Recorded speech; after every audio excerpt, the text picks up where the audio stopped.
with it being recorded, please let me know and I'll turn it off. It's just to help us when we're looking at information that's been offered tonight and to make it available for people when if they haven't been able to attend. A little bit of information. The webinar will go for about 30 to 35 minutes and we'll have a few breaks if people have got questions or information to offer during. And then also at the end, we'll have enough time for a bit of a discussion. Okay, next slide, Jack. So just for a bit of broader context with litter, litter's really common across urban waterways in Melbourne, with government and agencies and communities investing vast resources to collect it each year. The most effective method of dealing with litter in a catchment must be based first on understanding where it comes from. This information allows us to consider various solutions in light of how well they will solve the litter problem in the system. And I'm going to now handball to Jackie, who will take you through the presentation. Thanks, Monica. Well, hopefully I'm not going to echo. It's nice to be with you all tonight, although I wish we could be together in the physical space. It's great that you've joined us in this virtual one. So in August 2018, a warehouse in the industrial precinct of Tottenham caught fire and burned for 2 weeks. As part of efforts to extinguish the fire, firewater runoff washed into Stony Creek, causing the contamination and large-scale devastation of a 5-kilometre section of the creek. The incident, which affected the health and well-being of the local community and caused the loss of numerous plants and animals, has been described as one of the worst pollution events in a Melbourne waterway in almost 30 years. Recognising how important Stony Creek is to the local community, Melbourne Water, together with partner agencies and the local community, wanted to develop a plan to restore and enhance and protect the condition of Stony Creek and its surrounding environment into the future. So in 2019, Melbourne Water, in partnership with the EPA and Maribyrnong City Council, led the development of the Stony Creek Rehabilitation Plan, which I'm sure many of you know about or may have even participated in. So the plan identified many key actions to be undertaken over the next 10 years to protect and improve Stony Creek. And litter management was identified as a high priority action by the community during the development of the plan. And so that's where this project has come about, to meet the action of understanding litter issues in Stony Creek, to prioritise management actions such as things like installation of litter traps, investigating sources of litter and installing signage about litter along the creek, which are examples of actions that were identified in the rehabilitation plan by the community. So the project, which is called the Stony Creek Whole of System Litter Investigation and Management Prioritisation Project, aims to review current litter monitoring and management sources and sinks in Stony Creek catchment, identify the litter characteristics and sources along the creek, and identify and prioritise solutions to manage litter in Stony Creek. And we've been working on reviewing current litter monitoring and management and the sources and sink in the catchment to sort of get an understanding of the current situation in relation to litter across the catchment. And this is what we're going to be presenting to you today. In particular, we're going to look at how does litter affect Stony Creek, what litter management activities are already taking place in and around the creek, and what do we know about litter hotspots in the creek. Now, for those that don't know, a litter hotspot is what we call a site where litter kind of tends to accumulate and gather. We'll also go over our plans for identifying litter characteristics and sources and identifying and prioritising management solutions to deal with litter in the Stony Creek catchment. So prior to the workshop, Monica shared with you all our background document. It was an attachment to the email sent on Sunday. And this is where the information that I'm presenting to you today is from. And what we want, as Monica mentioned, is we want your feedback on that document and on the presentation that we're going to give today. And we want your input as well on anything that we might have missed in that document. So please feel free to share this information with us, either today through the spots where we'll stop, or you can put a message in the chat when you think of it, and we'll talk about that when we have a bit of a break. Or feel welcome to email or contact Monica or myself after the presentation as well. Or if you haven't had a chance to read that document, have a read of it and then provide some feedback to us. All right. So we're going to get started, and we're going to firstly look at how does litter affect Stony Creek. So Stony Creek is highly valued, as you would all know, by the local community for its social and recreational values, as well as for the native plants and animals that it supports. And to understand how litter might impact on Stony Creek, what we did was we looked at the key values identified in the Stony Creek Rehabilitation Plan and also in Melbourne Water's Healthy Waterway Strategy. Then we looked at how litter might interact with these values and how it might interfere in achieving or maintaining the goals that you want to achieve for Stony Creek.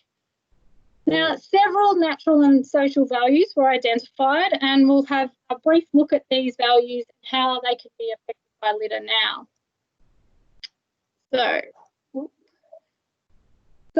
a key natural values that were identified in the plan for Stony Creek are around fish, birds and vegetation. And currently these values are considered to be in a very low to low condition, and the target for these into the future is to get them into a low to moderate condition. Now, litter can affect these values in several different ways. For instance, birds and fish may ingest litter, which can result in subsequent health impacts to these animals. They may become entangled in it, which might restrict their mobility. Litter can create barriers for movement of fish and birds in and around and up and down the creek. It can also leach toxic chemicals into the waterway, which can then be accumulated by birds and fish directly or indirectly, and as such, like vegetation may also uptake these toxic chemicals, which can then pass it on to animals higher in the food chain. The vegetation specifically, litter can smother it and cut off access to light and air. This can have impacts on growth and reproduction of plants, and that's both our in-stream plants and plants that grow along the banks. Organic litter that might enter the system can lead to things like increased algal blooms, which can reduce oxygen levels for other aquatic life. You can see there's quite a few ways in which these values can be impacted by litter. The social values that were identified include amenity, community connection and recreation. Now, these values all relate to the enjoyment that you get from the creek, and currently they're considered to be in a high state, and the target is for them to remain high. Now, litter may have a large impact on our social values. Without litter in an environment, we think it's a healthy environment and it's an aesthetically pleasing environment. When we get litter in an environment, it just detracts from the sense of naturalness and creates a perception that the place is not cared for. This can make the site unwelcoming and detract from the enjoyment of active and passive recreation. So next, what we want to do, that's sort of covering the values and how litter may impact on those values. What we want to do now is understand what current management and monitoring is happening across Stony Creek. Now, for the purposes of our project, when we're talking about management, this includes any activity that reduces littering behaviour, as well as activities that physically remove litter from the creek. I hope everybody's hearing me okay. So, Jack, we've just got a few questions coming up, so we might take those now if you like. Yep, we can do that before. Yep, we can do that before moving on. Yeah. So Andrew's asked, is Stony Creek tested for chemical pollution? And then Gillian was sort of had the follow-up question, about Water Watch under Melbourne Water and what's happening in Stony Creek with Water Watch. And thank you, Dale. He's put a reference there from the EPA about what's happened with the Stony Creek fire. So I'm not sure whether this is more of a question for Apani about, should we talk about the water quality program that's also happening, or? Yeah, sure. I'm happy to jump in there in response to that question around water quality testing for chemical pollution.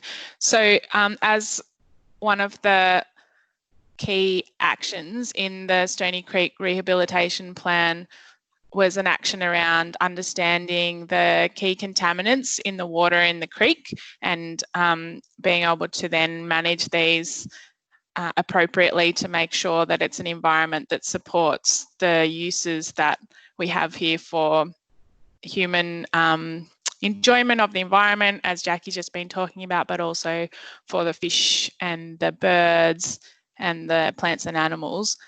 So at the moment, we have a couple of projects running with the AP3 group at RMIT, and these are both in partnership with the EPA.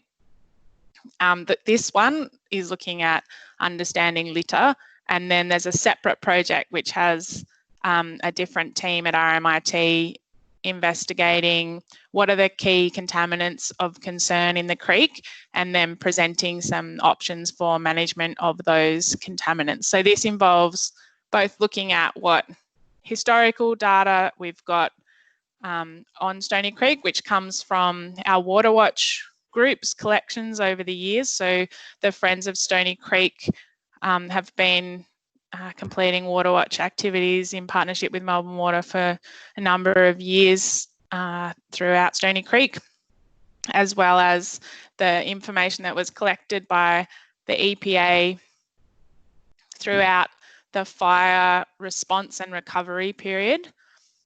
And then additionally, they'll also be collecting some new data by putting out some monitoring equipment for a number of months later this year to get a picture of what's going on now. So yeah, the purpose of that project is to start to have an up-to-date look at an understanding of what the key pollutants are in the creek, and with the intent to be developing management recommendations to help us to manage those into the future for improvements in water quality. Thanks, Apani. The other part of that question has kind of been answered in the chat. So Steve was suggesting that the Water Watch program's been put on hold at the moment, but he's a part of that. So if anyone is interested, we can start to make some connections there for you. Thanks, Julian. Jack, I think back to you. All right, so we'll look at what we know about litter management that's already happening in the catchment. So firstly, there's several educational programs that are aimed to stop littering at the source by changing people's littering behaviour that we know are happening.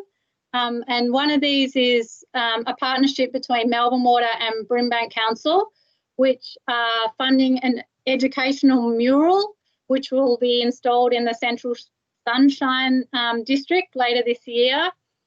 So this is an area that's strongly perceived by the community to be a significant source of litter to Stony Creek. And so it's intended that the mural will encourage viewers to reflect on how litter can impact on the environment and hopefully maybe think about changing their behaviour around littering.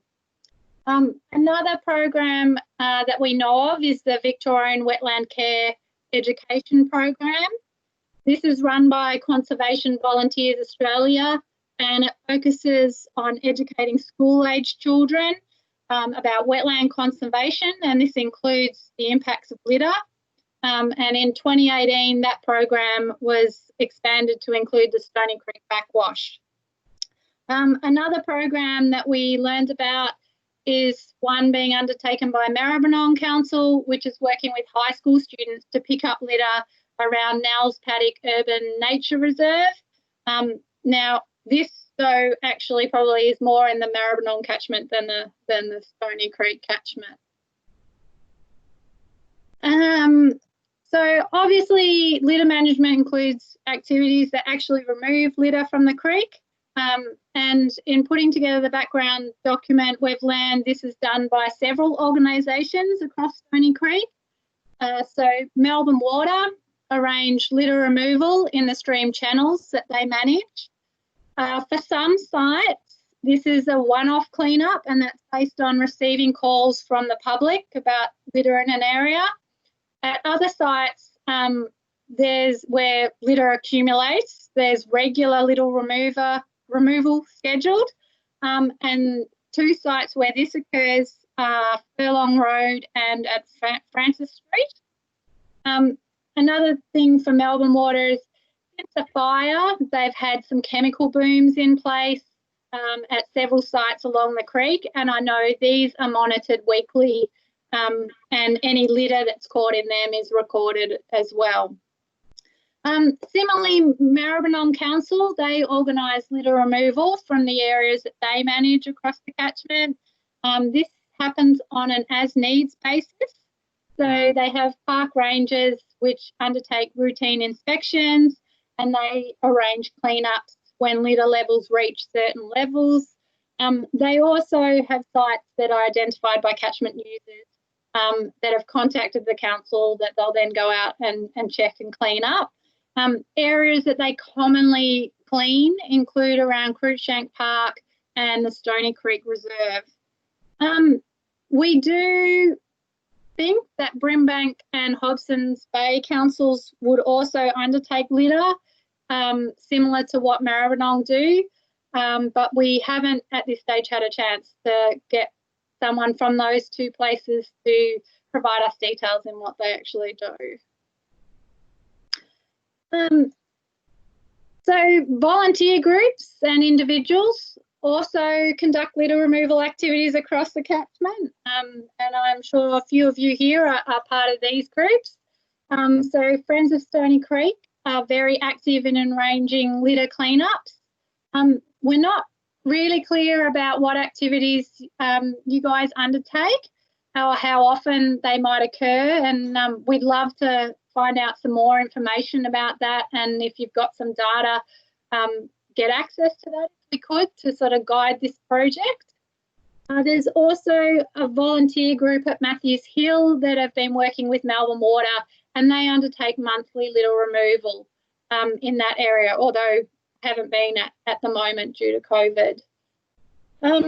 So at this point, I would like to pause for a second and sort of open that floor to ask, does anybody know of any other programs that are operating across Stony Creek to collect or monitor litter that we could add to this background document? So what you'll just need to do is go in here and get rid of the mute on your microphone if you'd like to speak. Or you can put a comment in the chat box. So there have been quite a few comments coming through. Sorry. Yep, go. I was just going to say the backwash, the mangrove space, is usually cleaned by Parks Victoria, but they don't do it very regularly. It's very irregular, the cleaning down there. But there's also a community group that organises on Sundays to clean up around that area. Okay. Clean the backwash. Do you have any details of the community group where we could get some contacts to talk with them? No, I only met them on Sunday, so I haven't got any real contacts. I could probably find out somewhere along the track. Yeah. That'd be fantastic. Yeah.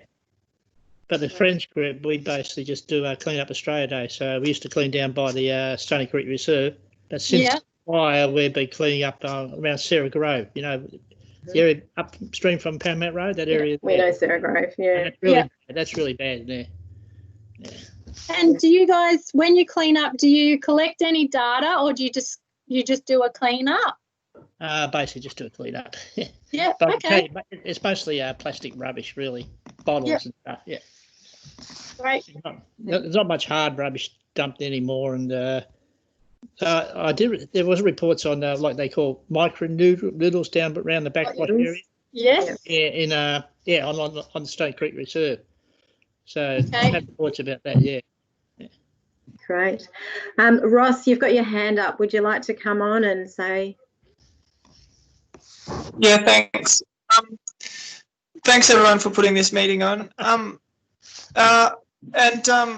Sorry, I know this is just the question was around like what cleanup activities community groups are doing. I just wanted to make the observation though around you mentioned Melbourne Water does some regular cleanups and some cleanups on call by the pub where public have called in. Yeah. I guess I just wanted to make the observation. It was one of the main reasons for joining this meeting that I'm one of those public people that sometimes call up. And I had a recent call up I did in relation to Craigie Creek. Sorry to go off Stony Creek, but it's sort of related, but because it's the same service. There was a massive deluge of litter that had built up after recent rains, and it was almost like a small hill. And I ended up speaking to the guy on the ground who Melbourne Water had arranged to do the litter cleanup. And it just seemed to me they didn't have, I said, mate, you're gonna have to have some real industrial equipment to get, because this was litter on a scale I'd never seen. And he was like, well, yeah, no, we have like pools, you know, those for cleaning a pool, they had like those pool scoop things. Yeah. And I said, mate, you're gonna need something bigger than that, because like this, you need like an industrial vacuum or something to like that I've seen some of the ocean cleanup crews have. And it just occurred to me that maybe some of the contractors Melbourne Water have aren't that sophisticated or like specialised in terms of creek cleanup. That's something we can take down. Apani might have a comment. Yeah, I can provide a comment there. We do have a range of different contractors on our panel who have different skill sets. We generally try to, where possible, send our own crews, our Melbourne Water crews out. However, they don't have very sophisticated equipment. So if in the work order that's been written up, it's not clear because there wasn't enough information for us to seek the right contractor, at times there's a mistake with that. But we certainly have people on the panel who can provide a range of services, from massive bulk loads of litter through to collecting with a pool scoop. It just depends on getting the right people there. Yeah, no worries. And by the way, that wasn't a criticism. It was just an observation, just around like how the process goes from, you know, public through to the actual implementation and stuff. Yeah. Because I guess like I had photos, and by the time it's kind of been dispatched through, like, you know, a phone call, like, and some maybe, you know, the photos aren't getting through to the people or something. I'm not sure. It's like a story of Chinese whispers. Yeah. Does anybody else have any comments? Yeah, I've got It's Penny here. I was just looking at the form, and it shows that Matthews Hills Reserve has this collection with Melbourne Water and community volunteers on a monthly. Who organises that? Like, who's the contact? So I think Teresa, and she's not in the talk tonight, she'll be in the one on Thursday. She's the Water Watch coordinator, and she's been working with a person at Matthews Hill prior to COVID to do collection. So it has, I think, involved a single person. Is that right, Charlene? No, it's actually involved the Morefred Group. They're a community group that focus most of their activity up at Matthews Hill to clean the litter and rehabilitate the grasslands up there. Yeah. So was that Natalie? Yes. Okay. And I think Teresa also has a person that's been doing cleanups there on their own. Potentially, yeah. The Morefred Group said sometimes they go out together, but some of their members prefer to go out on their own when it suits them. So there's a little bit of both happening there. Okay. And Jackie, you mentioned about doing litter, what did you call it? Litter, like surveys? Surveys, yeah.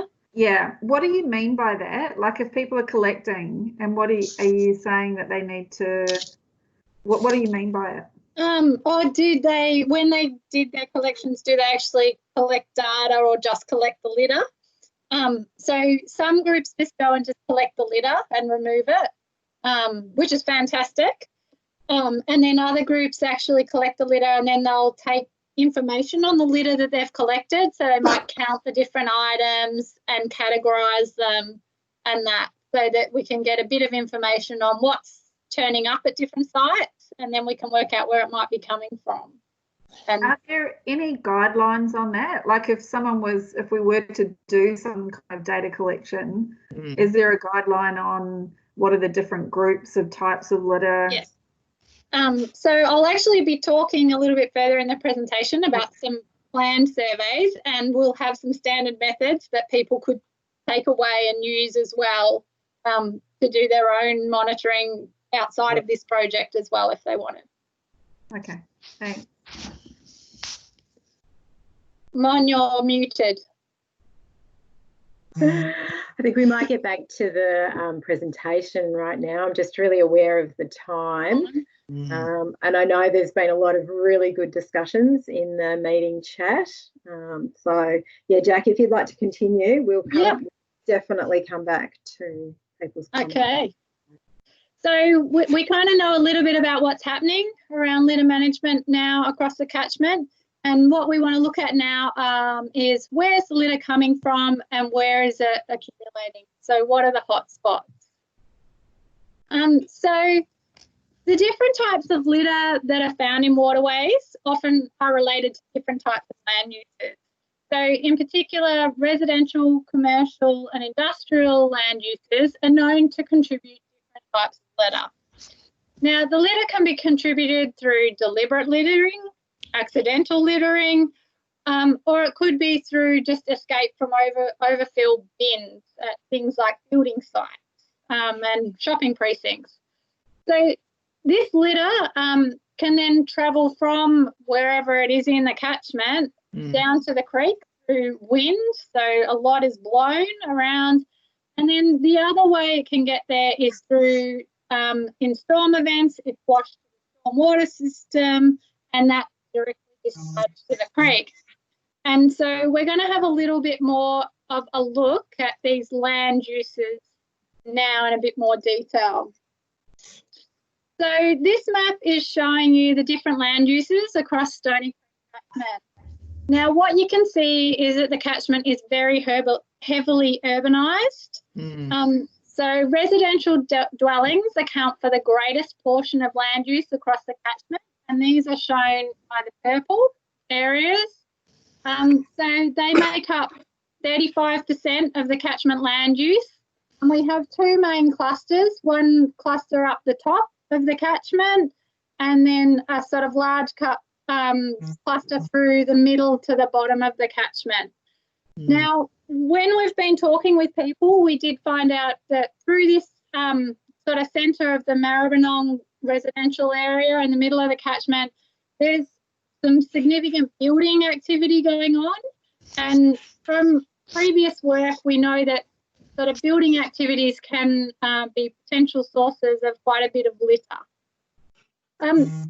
Industrial activities make up about 26% of the catchment land use, and this is identified by the yellow coloured areas on the map. And you can see that industrial areas are concentrated quite heavily around this centre part of the catchment. And then there's another smaller amount down the bottom where Stony Creek enters into the Yarra. Now, commercial activities are things like shopping precincts and takeaway outlet areas. These make up only 3% of catchment land use. So they're pretty small, but we do find that these sort of areas often contribute a disproportionate amount of litter.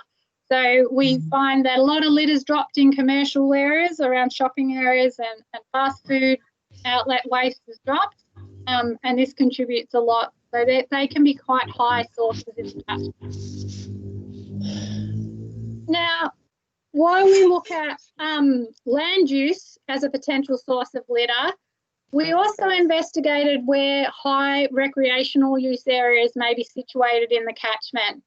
And we looked in particular at where public amenities are situated. So things like rubbish bins, barbecues, playgrounds, outdoor furniture, and public toilets.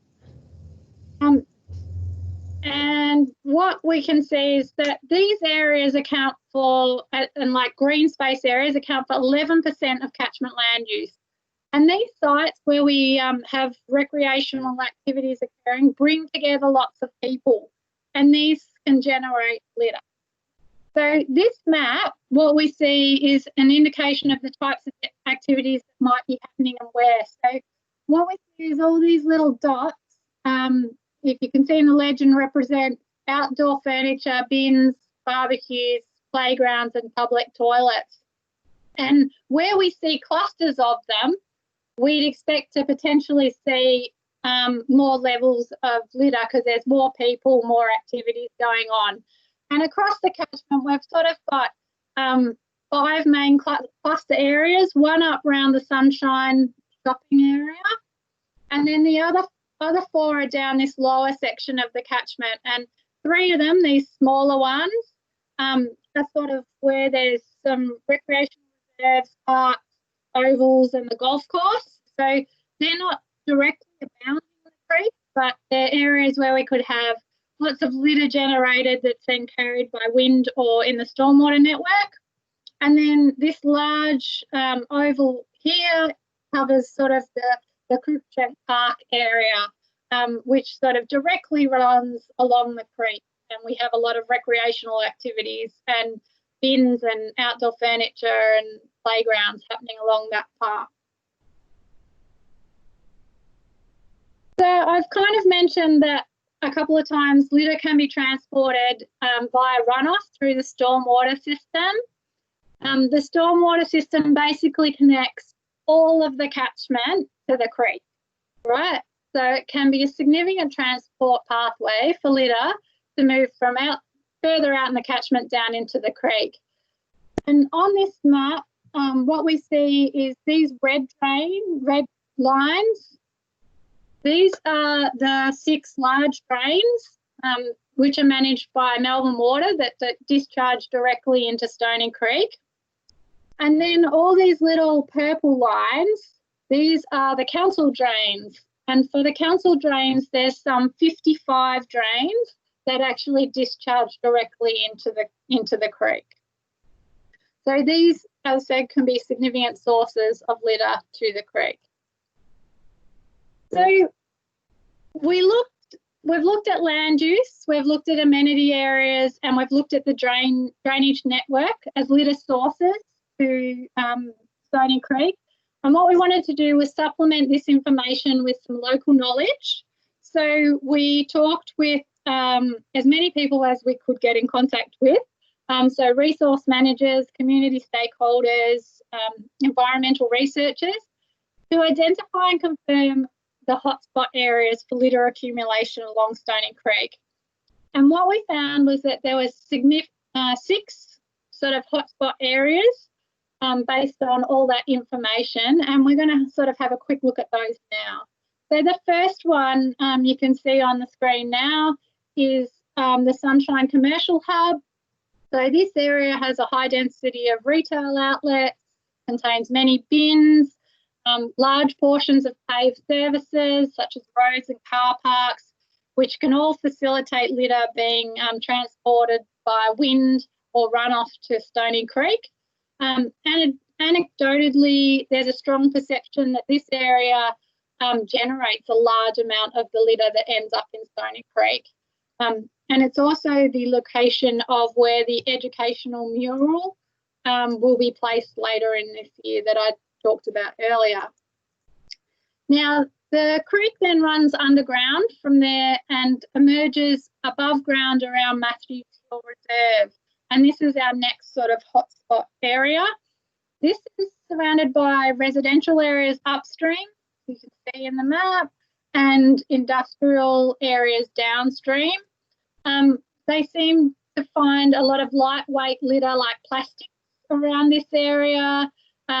We can get this major stormwater drain comes in at Matthews Hill Reserve, and so we see a lot of rubbish coming down in that stormwater network. There's a high recreational usage at the site, which has sort of created litter from beverage cans and bottles. There are quite a few activities that sort of are undertaken at this site that we learnt about and I talked about a bit earlier. The next area is the section of Stony Creek around Sarah Grove, and this is surrounded by industrial land use. The area is a known hotspot for illegal dumping, so access to the creek at this site is restricted by a padlock fence. So there's a walking track, but to get vehicle access or anything, you need to get through this padlocked fence. And we did hear anecdote that the lock is often cut and people then get their vehicle in there and dump large items. So large industrial items like car parts and car batteries have been dumped at this site. It's also the site that has been a concentrated site for Australia Day cleanup efforts, which we also just heard from Stephen. And so at that site, also things like small to medium-sized litter items are often present. The next site is where the creek runs through the concrete channel from Francis Street to Thomas Street. This channel section is managed by Melbourne Water. We know it's a hotspot because it's routinely cleaned by Melbourne Water. So they remove litter every 4 months in this area. We don't know exactly what type of litter because they basically, it's more recorded on how much time they take to remove litter from there. And in 2019, it took 14 labour hours to clean the area. Next site is around the Hyde Street Reserve. And again, this area is managed by Melbourne Water and they have previously arranged for litter removal from around here. The records of litter removal show that the things that are collected there is a lot of green waste and timber, also car tyres, miscellaneous commercial and industrial waste. Now, our last site or last hotspot is around the Stony Creek backwash. So litter down here gets entangled in the mangroves and it's things that are collected often include like beverage containers, cans, plastic wrappers. There's also a lot of microplastics, which are commonly called nurdles, that are found in this area. So anecdotally, there was a lot of microplastics or nurdles that entered the area following a vehicle collision. And nurdles do remain prolific in the area, but it's not really clear whether they're left over from the accident or they're new things that are coming in. This site is a bit more complicated than the rest of the sites because litter can also be transported into this area from the Yarra River. So with the tide, litter can be brought back up from there. So we can have litter coming from up in Stony Creek, moving down the system, or we can have litter coming back up during tide coming in. So we've kind of looked now at how litter affects Stony Creek. We've looked at what litter management exists in the creek, and we've looked at where the litter sources could be and the hotspots. Does anyone have any quick comments or information they'd like to add following that little bit before we go into what our next steps are with the project? Penny, have you got your hand up or is that from your previous comments? Not sure. Okay. Ross, would you like to speak? Yes, I just put a note on there. And part of the problem is if you're only cleaning it every 4 months, that's going to be nowhere near enough. It's going to be end up with just a mess and take a long time. Our experience with beach patrol and over our streets is areas like this are going to need cleaning at least once a month, if not more. And the good thing is if you do it more often, then the litter becomes less embedded in the ground and under the rocks and twigs and that. It's more surface stuff all the time. So it can be cleaned a lot faster, but you're doing it more often. I think sometimes those sites, especially after storm events, they're cleaned more often, because I have been out to a couple of those sites and seen that the organic litter that comes down is huge, like truckloads. Were there any other comments before I kind of move on to what our next steps are? No? Jackie, if I can just chip in, it's Jill Sokol here. Yeah. Just to support what Ross is saying, from my perspective, having started the Love Our Street arm of Beach Patrol, the major thing that I see is stopping things getting into the creek in the first place. So starting closer to the sources of litter and really getting the community involved in doing that so that they take ownership of this. Yes. Yeah, that's a really important point. It is. We can band-aid things by doing cleanups and that, but if we don't stop it at the source, it won't stop happening or be reduced. Yeah. At least. All right. Well, I'll talk about what we're going to do next, which is around our targeted litter surveys that are planned, and then we've got a few slides left, and then we can have a bit of a chat anyway. So we're planning on conducting 2 types of surveys as part of this project. The first are stormwater drain surveys. So these will focus on the 6 major drains, the larger ones that enter Stony Creek that are managed by Melbourne Water. And we sample these over a period of several weeks to cover base flow events, but also storm flow events into the system. And we would characterise the litter by the types that we're finding and the amounts that are coming down, so we can get an understanding of the litter transport rates into Stony Creek, and also which drains are sort of contributing the greatest amount of litter, so would be therefore be focuses for looking further upstream at where the litter's coming from. The second type of surveys that we're looking at doing are surveys along the creek banks.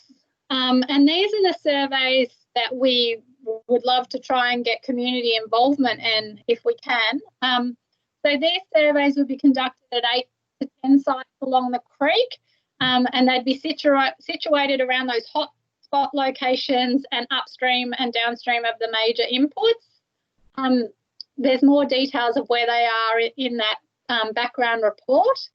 We propose sampling over a period of 4 weeks to look at litter fluxes as well as the types and sources of litter that we're finding. So as I mentioned, it is our intention, we'd love to have community help with these surveys. That is very dependent though on what's happening with our restrictions around COVID. So at the moment, we wouldn't be allowed to do those sort of surveys, and if when it comes to doing the surveys we still can't get the community involved, then our team at A3P will sort of undertake the surveys. But there will still be opportunities for the community to be involved in the project through the consultation process around the management priorities. So we still want to encourage everyone to sort of keep in contact with us, and we can keep you updated on opportunities as they arise in participating. If we do get communities involved in these surveys, we'll give you training in how to undertake the surveys, because they'll be structured surveys, and then you'll be able to participate in collecting the data that we need, and again that data will be used to look at accumulation, hotspots and sources, and help in sort of identifying different management actions that we could undertake. So once we've conducted those surveys and analysed all that data, what we'll do is we'll look at the different types of litter management options that are available that could manage litter in Stony Creek. Now, it's likely there won't be a one-fit-all option. There never is, but rather a combination of management actions that could suit Stony Creek. So these could include things like education and enforcement programs, community activities, clean-up efforts. They could include things like structural interventions like litter traps, but they could also involve further data collection to inform policy and new approaches. So, we might ask the community to help collect further data that's up into the catchment to help us source where this litter is coming from, and then develop programs to get rid of the litter at the source. As I said, things like litter traps sometimes work, but they are sort of like a Band-Aid at the end. They're not stopping litter coming down.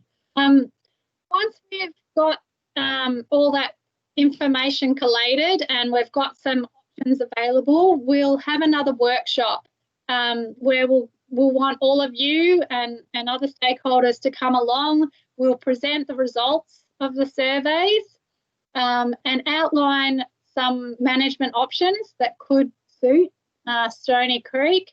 And at that workshop, we'll want to discuss and prioritise those management options so that then further costing and evaluations can be undertaken. So we'd really value, community and stakeholder input with that part of the project, so that what we're putting in is what everybody wants and thinks will work, and everyone can sort of take ownership of what's happening within Stony Creek. So that sort of brings us to the end of the actual presentation. As I said, the summary document was sent out to all of you, so we'd love it if you could have a look at that, provide some feedback to us on what's in that and what we might be missing from it.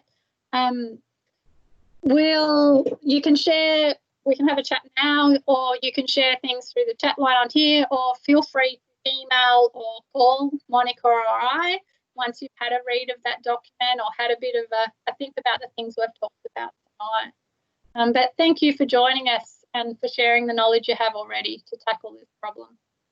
So I'll open the floor. Been fantastic. The chat's been great. I think it's probably going to take us more than 2 minutes to digest everything in what's in the meeting chat. So it might be a lot of you have made connections with each other, which is fantastic, but we might need to answer a few more of those via email or further contact. But yes, if anyone would like to speak.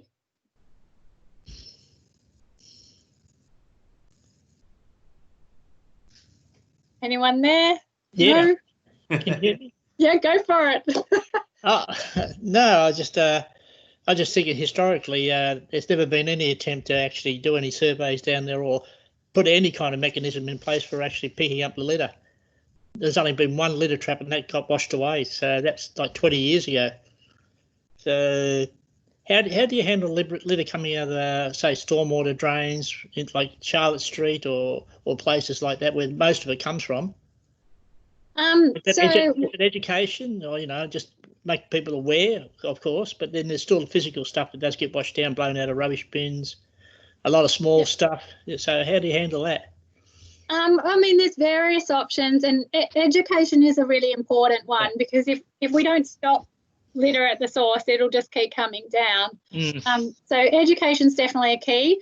Some items that you might find, if they're from a particular place, you could have enforcement activities go in, depending on what they are. So there are sort of a range of activities. So if we can find out that a particular drain, for instance, is resulting in a lot of litter, we can work up that drainage network to figure out where in particular it's coming from, and then work out what sort of options we have from there to deal with that litter at that place. And so in some instances it may be putting in infrastructure to deal with it. But again, sometimes that has resulting other impacts around flooding, or also it's just a band-aid thing. It's just collecting it, not solving the overall problem. That's true. There's low maintenance on them anyway. They don't. Sometimes they just don't clear them up, and they just get worse. Yeah. So I think when we get to that next workshop, having all the different options available and then talking about those is really important. And around education sort of things, you do need an ownership from the community with that to help as well. Mm-hmm. Anybody else? Oh, there was just one thing. Other thing, we had a program a few years ago when they had a neat program running, the neighbourhood environmental improvement plan from the council. And one of the things we did was actually mark drain covers with a notice saying your litter goes into the creek. So that was part of education, basically. A simple thing. Didn't cost. So that's things like this picture here. I think you can kind of see where there's a lot of things around that. Yeah, that sort of thing. Yeah. And things on rubbish bins as well. I think Ramona's had her hand up for a while. Ramona. Ramona, did you want to? Just unmute, Ramona. Am I unmuted now? Yes. No, I can hear you. Sorry, I couldn't figure out how to do that. Thanks, Jill. Now, the only other thing I was going to add to the piece too, I mean, education, as we know, is critical to help people understand where their litter is going. Mm. The source reduction, I think we need to work a step further than that, and we try to do that I'm with Beach Patrol in Love Our Street. As volunteers, like we always say, if all we do is pick up litter, that's all we're ever going to do. So not just stopping it at the source, but stopping the production of it. Yeah. And we grapple with how do we get around that? How do we get councils to support, banning certain pieces of equipment? Do they help advocate so that there's less of that in the environment anyway, which is likely to become litter, whether it's littered on purpose or, like we were saying earlier, gets blown out of a bin or what have you. The more of it there is, the more likely it is to be litter. Yeah. So reducing the availability of those, quote, single-use disposable products, which we know are not disposable. And again, that's something we grapple with on how do we get that to a level where some real changes can be made, not just at the community level where we try to educate people about where to dispose of things, but how do we not have those things to begin with? And I think that's working with big groups like I know Tangaroa Blue work a lot in that area of, if we get data from more and more places, it all adds to that picture to build the story for taking to big companies and that sort of thing, because that's the ultimate place we want to be, is stop these things being even made. Yeah. We've got Melissa here from Tangaroa Blue, but I don't really want to put you on the spot. You've been really helpful in the meeting chat and providing links, etc. I'm just aware that we're actually over time now. If people are happy to continue talking, please do, but if you need to leave, that's fine as well. Was there any other? Yeah, had her hand up for a while. You mentioned before about data, the litter surveys and giving some education on how to do that. Yeah. What was the proposal there? How are you going to do that? So if we're able to get back to a point where we can actually work with groups out in the field, at the moment under the current restrictions we aren't able to do that. We're only just working to be allowed back in the field officially as workers. If we do, we would have training day. So we would come out in the field and actually work with volunteers and train you in the methods to collect the litter and characterise that litter, weigh it, sort it and everything, and record it all onto the data sheets. So it would be an actual hands-on training session. Okay. So, Gillian, would you like to speak? Thank you. Look, I have to say, as someone who lives in a catchment on the other side of the bay, the catchment of the Elster Creek, which enters the bay via Elwood Canal, as some of you may or may not know, Elwood suffers flooding from the creek quite often because it's a suburb quite close to sea level. And in the time that I've been doing the cleanups, previously after a flood event, I'd go out and I would collect, taking my Clean Up Australia Day bags or whatever, I would probably have collected about 150 litres of large litter, bottles, cans, coffee cups, lids, those sorts of things, confectionery wrappers. Now, in the last couple of years, I've had a grant through the Bay Fund to start new Love Our Street groups in the catchment, and it's not only me, it's other people too, saying that after recent flood events in the last probably 8 months, last spring through to some that happened over summer, we're not getting that large litter anymore. Of course, we're still getting the invidious polystyrene, and we don't have the complications of the industrial sites. Mainly it's City of Glen Iris, so it comes through Bentley, Moorabbin, McKinnon, Caulfield, Murrumbina and those areas, mainly residential, commercial. And we do have building site litter, the earplugs, the cable ties and that sort of thing coming down. But it seems that groups are managing to make an impact by raising awareness and so on. So I really would encourage people to consider starting groups there and getting in touch with me. I've put my email address on there, or contacting us through the Beach Patrol website. Perfect opportunity now. The other thing I reckon that would be useful is if people are doing individual cleans, as Ross mentioned before, you can report them to us very simply using our Litter Stopper app. And just doing a really simple one, or using the 24 items of litter that you find and letting us know what they are. We're trying to target common items of litter that people use day to day. So that's why it's not a full Tangaroa Blue set of categories. It's really easy to use. So I would encourage people to have a look at that. And the other thing with that actually is, we're not planning in this first stage of doing any street litter audits. So if people were interested in running them themselves based on the standard methods that the Beach Patrol guys are using, that could contribute to this project as well. Yeah, absolutely. So if people want to do that, that'd be great. And we'd more than welcome that data to be put towards this project as well. Thank you.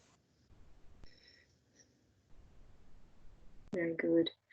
Now, I can see that some other people have got their hand up, but I can't actually read who it is. So if someone else would like to speak, please do. And then I think we're just about ready to wrap up. I've got to cook my dinner. Yeah.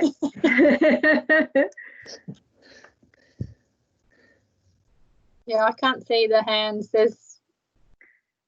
I can see a hand next to yours, Gillian, and I know that you've spoken, and I can see that there is just one other. 8. Yep, one other. So it may be someone who's already spoken. So I think maybe we wrap it up there. And yeah, thank you so much, everyone, for attending. What I'll do is there's been a lot of questions sort of asked in the chat. And there was someone asking, if we could make those available to everyone. So I will.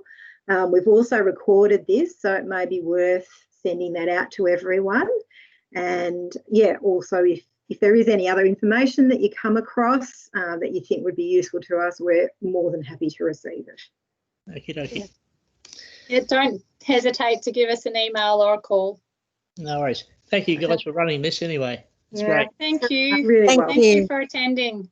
Okay. Thanks, guys.